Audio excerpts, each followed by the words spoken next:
तो सबसे पहले मेरे चैनल में आपको स्वागत है। चलिए, बहुत बहुत धन्यवाद। आपका तो चैनल हमेशा पूरे बिहार को झकझोरता रहता है। सर, जनता आज राज्य परिषद बिहार बैठक की सबसे बड़ी बैठक बुलाई जा गई है राजद के द्वारा।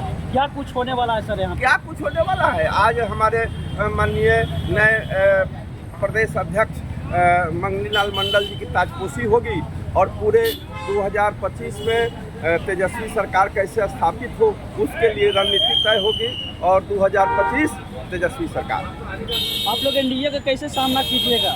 अरे एनडीए में अब रहा क्या?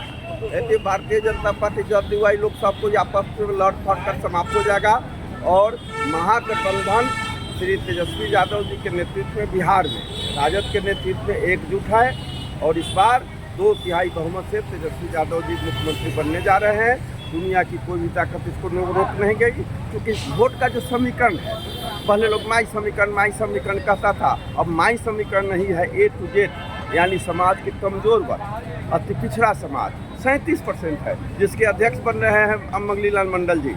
वैश्य समाज, जिसके प्रदेश महासचिव रणविजय साहू जी हैं। उसके बाद देखिएगा कि नीतीश जी अपने को पिछड़ा का नेता कहते थे, लेकिन अब तो पिछड़ा के उनके अगल बगल में कौन लोग बैठ रहा है? वही झा जी, मिशी जी, दुबे जी, चौबे जी, द्विवेदी जी, जो बिहार को खोखला बना रहे हैं। और तेजस्वी यादव जी के नेतृत्व में पूरा बिहार समाज के सभी वर्ग, खास तौर पर देखिए ना कि अति पिछड़ा एकदम, फिर 90 से लेके 5 तक जो था अति पिछड़ा, जो वोट बैंक था, जिन निकलता था लालू यादव जी का, वह जिन पुनः तेजस्वी यादव के नेतृत्व में निकलने जा रहा है। तो अति पिछड़ा 37%, अनुसूचित जाति आपको 18 से 20%, जहाँ एक मैंने इंटैक्ट जो हो जाएगा तो जिसकी जितनी आबादी उसकी उतनी भागीदारी, जिसका वोट उसका राज। तब वोट है, वोट का राज मैंने देख रहे हैं कि 80-70% इधर है, तो कटौती कितने होगा? तो इस पर 60% वोट का समीकरण जो लालू यादव और तेजस्वी यादव के नेतृत्व में है, उसका किसी के पास कोई ताकत नहीं है।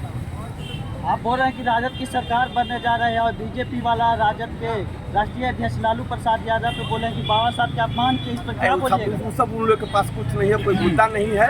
अब बाबा साहब के लोग का सम्मान लालू प्रसाद यादव जी, तेजस्वी यादव जी, राष्ट्रीय जनता दल क्या करता है उसको छुपा नहीं है। अब भारतीय जनता पार्टी तो मुँह में राम, बगल में छुरी, एक तरफ ऊपर से कहते हैं गांधी बाबा जिंदाबाद, और नाथूराम गोडसे जिंदाबाद ही करने लगते हैं। इधर कहते हैं कि हम अम्बेडकर को सम्मान करते हैं, अम्बेडकर के लोगों को जितना जल्दी, अम्बेडकर का संविधान पर संकट पैदा कर रहे हैं, अम्बेडकर साहब का जो आरक्षण की नीति है उस पर संकट पैदा कर रहे हैं। आरक्षण की नीति सारा राष्ट्रीय मैंने निजीकरण करके सारे लोगों को एकदम आरक्षण को एकदम तहस नहस कर रहे हैं। तो इस देश में, अगर इस प्रदेश में सबसे बड़ा दुश्मन है अम्बेडकर साहब का, वो है भारतीय जनता पार्टी, जो उनके सपनों का जो भारत है, आरक्षण का भारत है, सपनों का जो भारत, जो समाज के अंतिम पावदान के लोगों तक दीपक जलाने का सपना है, उसको भारतीय जनता पार्टी तहस नहस कर रहा है। जब ले न सहलो तब ले, अब न सहलो। इस बार एकदम आर पार की लड़ाई होगी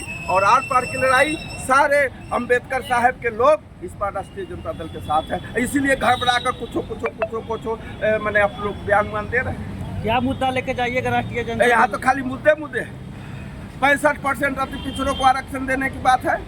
क्या कर रहे थे नीतीश कुमार या क्या कर रहे हैं मोदी जी कि 65% अति पिछड़ों का राज्य जब यहाँ से पास होता है तो 9वीं अनुसूचित में शामिल क्यों नहीं किया?